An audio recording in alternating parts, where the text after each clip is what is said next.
The time has come. We have reached game week. Week 0 is upon us. Farmageddon is taking place in Dublin this Saturday at noon.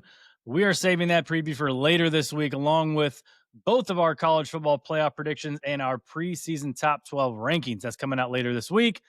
Today, it's all about conference championship game predictions. This is mainly going to be an opinion-based episode who we think are going to make the respective Power 4 conference championship games for all of our other episodes, positional rankings, conference win totals, conference power rankings. Those contain a buttload of stats and analysis, so go check those out. This is Always Talking Ball. Tyler Noe, Lance Barton. Before we get started, as always, make sure you like and subscribe on whatever platform you're tuning in on. Make sure you're following us on X, Instagram, and TikTok. And as always, we are brought to you by Frost Buddy, the best can cooler koozie on the market. It's a 10-in-1 koozie that keeps your drinks cold, man. Whether it's a traditional 12-ounce can, a slim seltzer can, Coke bottle, bottled water, glass bottle, you name it, man. They've got a ton of college football teams on there. I just happen to be rocking a brand new Indiana Frost Buddy here. Pretty sick for all you Indiana fans out there. I know we got a lot of Indiana subscribers, Indiana listeners. My wife got that for me for my birthday. It's pretty sick. Head over to frostbuddy.com/ATB. And when you check out, make sure you choose the 30% cash back option. You'll get an email after purchase, and they'll give you a sweet credit that you can use on a future Frost Buddy product. And they have what they're calling like these thick buddies. It's similar to a Stanley. My wife just got one. It's 50 ounces, and it has an insert that you can pop in like a Starbucks iced coffee in there too, and just carry it around. Like, it's pretty sick. Men, go to frostbuddy.com/ATB. Get your wife one of those, and they will love it. frostbuddy.com/ATB. All right, let's get to the ACC. We just talked about the ACC conference with Max Brown, man. And it was a really good episode. Go check that out. He gave a lot of insight into a lot of teams in the ACC, a lot of win totals we gave out. Clemson looking to obviously stay on top of the conference, but get back into that national championship conversation.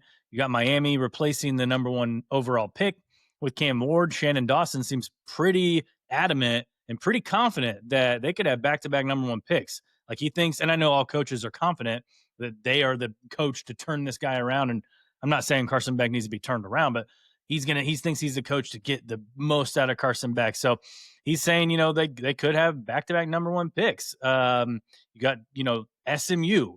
Are they a flash in the pan, similar to Indiana? Like, can they prove that they have staying power, not only in the ACC, but in the Power 4 conference? Because you're talking about a team that literally last year was their first year in like Power 4 competition. So they were obviously gifted a pretty good schedule last year, and this year it's not as nice, but it's a what's the word I'm saying? The conference is 4th out of the Power 4. I think anyone can see that. ACC fans, man, like, they are passionate though. I put out my ACC predictions, and boy, I got the most comments from a lot of people who either said great list, but man, I was a clown show, it was a trash list, didn't know ball, need to make this stuff more expensive. It's just, I saw one guy say Tyler doesn't know he ball. Yeah. I almost commented back. I was going to be like, bro, just respect there on the play on words. There's too many storylines to keep up with this conference. It is, man. And like, obviously, Bill Belichick in North Carolina is a huge one. I mean, the greatest coach in the history of the NFL coming to coach college football. The quarterback position in general, like Max Brown talked about in our ACC episode. We even talked about that, dude, when we were doing, like ranking different things in different conferences. We were talking about how the quarterback position in the ACC was sneaky good this year. And I mean, they're one of the most, I guess, polarizing teams, or one of your bigger brands in college football. Again, there's going to be a 30 for 30 or a Netflix series someday on Florida State, going from what they did in 2023, going undefeated in the regular season, and then only winning, 2 games last year? Yeah, 2-10 last year. 2-10. Yeah, from like going from that, that's crazy. Like, Mike Norvell is a much better coach than that. And hey, man, I swear I'm not trying to do this, but it just lead me right into it. Let's jump right into the dark horses. That's going to be my dark horse. Florida State at plus 20. This is my longest shot of any conference here at plus 2,800 on DraftKings is Florida Okay. State. And again, this is dark horses and long shots. It's a dark horse and a long shot for a reason. But when you look at Florida State's schedule, I mean, Tyler, let me ask you, do you think that there's just absolutely no chance that Florida State can't beat Miami in Tallahassee? That's one of the losses I have for Miami. Oh, okay. All right. Yeah. Well, if that were to happen, like if you look at Florida State's conference schedule, obviously they play Florida out of conference, they play Alabama out of conference. But if Florida State were to beat Miami in Tallahassee, I mean, it is possible for Florida State when you look at their schedule, it's not even like crazy to say that they can't be sitting there with just like one loss in ACC play and could be playing for an ACC championship if they were to win that game. Yeah. So I've got Florida State as a dark horse possibility. I mean, I love Louisville and Jeff Brom and this Louisville team this year. I've made that very apparent on here. But Louisville at plus 850, I just don't think that's really necessarily they're tied for the third best odds to win the ACC. I personally don't think that's a long shot dark horse. So yeah, I'm going with Florida State at plus 2,800. My dark horse is probably endorsed by Max Brown himself. I'm going with the 45-1 Pitt Panthers. And as you see here on my ACC predictions list, I do have them finishing 6th and 7-5, 5-3 in the conference. They've got a couple out of conference games that I think are going to be tough. One is against Notre Dame. Even though it's at home, it's going to be a tough one to get. And they got to go to West Virginia and Morgantown in the backyard brawl. Like, they're favored to win that game right now, but that's going to be tough. Yeah. Like, it's just tough to go in Morgantown, a rivalry game, to win that. They get Louisville at home. They get Miami at home in the last week of the season, the Saturday after Thanksgiving. And Miami, depending on what their season's like at that time, like, they could just be like ready, like, get me out of here. I don't want to go up to Pittsburgh to play November 30th. And that's their 7th straight game. And they're going to be on back-to-back cold weather games. Miami goes to Blacksburg the week prior to that at the end of November. Then they go to Pitt. If you're right, if Pitt is a dark horse, dude, that game itself, that game right there, could very well, you saw last year, Miami went on the road to Syracuse late in the season and got upset. Miami goes on the road to Pitt. If Pitt is sitting there, they're either going to be playing spoiler role, or if they are a dark horse, like you're saying, they might be sitting there with a chance to compete to get into the ACC championship game in that game. Yeah. Other road games are at Florida State, at Syracuse, at Stanford, and at Georgia Tech. Those are all projected to be one-score games right now. They're underdogs in 3 of them and favorites in 1 of them. They get, like I said, Louisville at home. They get Boston College at home, NC State. So I just think that I like Eli Holstein and their offense. I mean, we're forgetting about Pitt. They started 7-0 last year, right before injuries kind of bit them. And Narduzzi is a seasoned coach.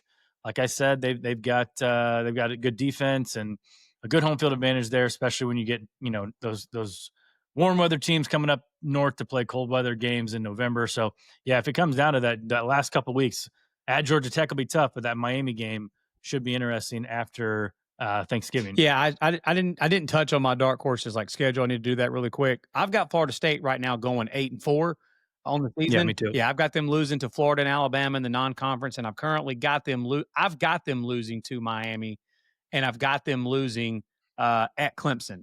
But if they were to get that Miami game, they're going to be sitting there in the thick of it, in the thick of the ACC championship race, which would be just crazy after going 2-10 last year. But I love what Florida State brought in at the coordinators with Gus Malzahn and Tony White at DC. I do think they got the right quarterback that fits Malzahn's system. And Florida State still got talent, man. They've still got talent. And Mike Norvell did not forget how to coach. So, yeah. Who do you got as your ACC championship game picks, brother? I've got Clemson making it to the ACC championship game, but I've got them coming in as the second place team.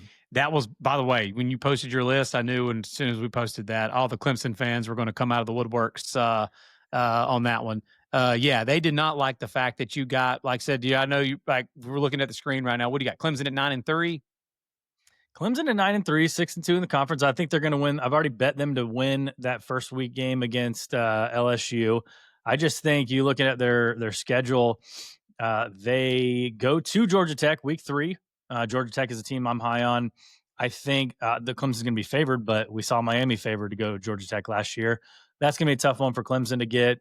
And then they go to Louisville on a Friday night in November, the week after they play Florida State at home. And if Florida State has a bounce back season and they get that game, traveling to Louisville 6 days later on a night that Louisville will absolutely be rocking, that'll be tough. So the team I have winning the regular season crown in the ACC is the aforementioned Georgia Tech Yellow Jackets. I got them going 10-2, and I got them going 7-1 in the conference. They had like the 8th toughest schedule in the nation last year. A little easier this year. They don't play Notre Dame out of conference. It's 32nd in the nation, 7th toughest in the conference. I've got them dropping a game at Duke. That's the only game I have them dropping in the ACC. I got them beating Clemson. Like I said, week 3. I got them winning on the road at NC State and at Boston College. Other than that, I mean, at Wake Forest, they can get that. Like I said, Pitt, the weekend before Thanksgiving, that'll be tough. Virginia Tech, Syracuse at home, like those don't scare me at all. I mean, again, Georgia, that's out of conference, so I don't care what happens there when we're talking about ACC predictions. So I've got Georgia Tech versus Clemson, but I've got Clemson claiming their rightful place on top of the ACC, getting that revenge in Charlotte the first weekend in December. They're going to get Georgia Tech in Charlotte in that ACC championship game, but that leads me into maybe a little teaser for next episode, CFP predictions. What do we do, right? Georgia Tech 10-2, ACC, regular season champions. Do they get a spot in our bracket here? We'll see. Well, I know some people think that might be crazy to pick the Georgia Tech win 10 games, but you just went through the schedule, man. They can win 10 games. Yeah. I have Georgia Tech going 9-3 on the year. For my ACC championship game matchup, I've got Clemson at 10-2 and 7-1 in the conference as your ACC regular season champs, tied the same record of 7-1 with Miami. I've got Miami going 9-3 in the regular season and going 7-1 in conference play. This is a hill, man, that I guess I'm going to have to die on, and I'm willing to die on it. I might be one of the only people out there that's willing to die on it that's not in Coral Gables or not a fan of the Miami Hurricanes. And that is that I still think that Carson Beck is a solid quarterback. Do I think he's the best quarterback in the country? No. But do I think he is a good quarterback and a really good college quarterback and has the potential to be one of the best quarterbacks in the ACC?